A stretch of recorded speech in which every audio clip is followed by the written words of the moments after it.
Assalamualaikum warahmatullahi wabarakatuh. Hai semuanya, tahukah kalian bagaimana teori-teori sains menjelaskan asal mulanya terjadi kehidupan?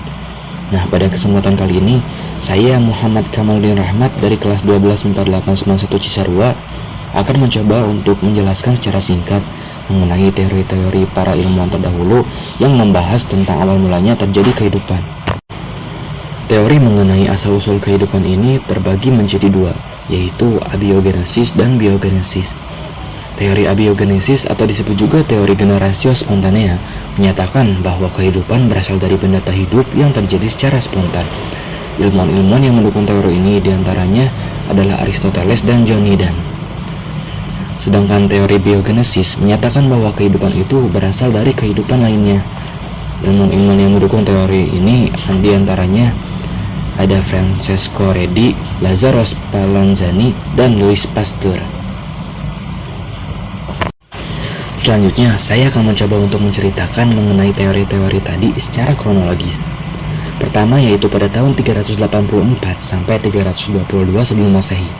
Aristoteles yakin bahwa makhluk hidup itu ada karena benda mati dan semuanya muncul secara spontan, sehingga muncullah sebutan generatio spontanea. Menurutnya, teori ini dibuktikan dari beberapa hal yang ia amati.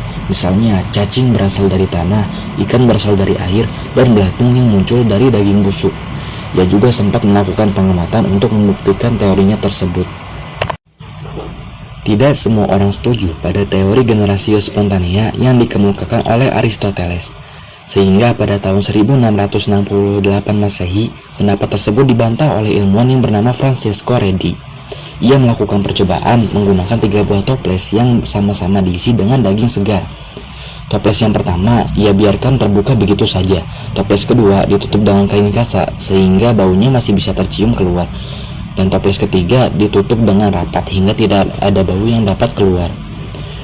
Setelah berhari-hari kemudian, muncul belatung atau larva dari lalat dalam toples pertama, dan di toples yang kedua larva tersebut muncul di atas tutupnya, sedangkan yang ketiga tidak ada larva sama sekali. Maka dari itu, Francesco Redi berpendapat bahwa organisme kehidupan tadi berasal dari kehidupan yang sudah ada.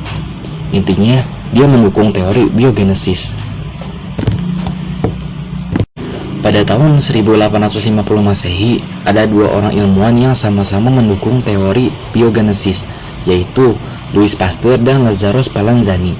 Pada akhirnya, teori biogenesis ini berjaya dan muncul 3 teori, yaitu omni vivo ex ovo, omni ovo ex vivo, dan omni vivo ex vivo.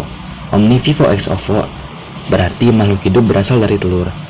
Lalu omni ovo ex vivo berarti telur berasal dari makhluk hidup, dan omni vivo ex vivo artinya adalah makhluk hidup berasal dari makhluk hidup.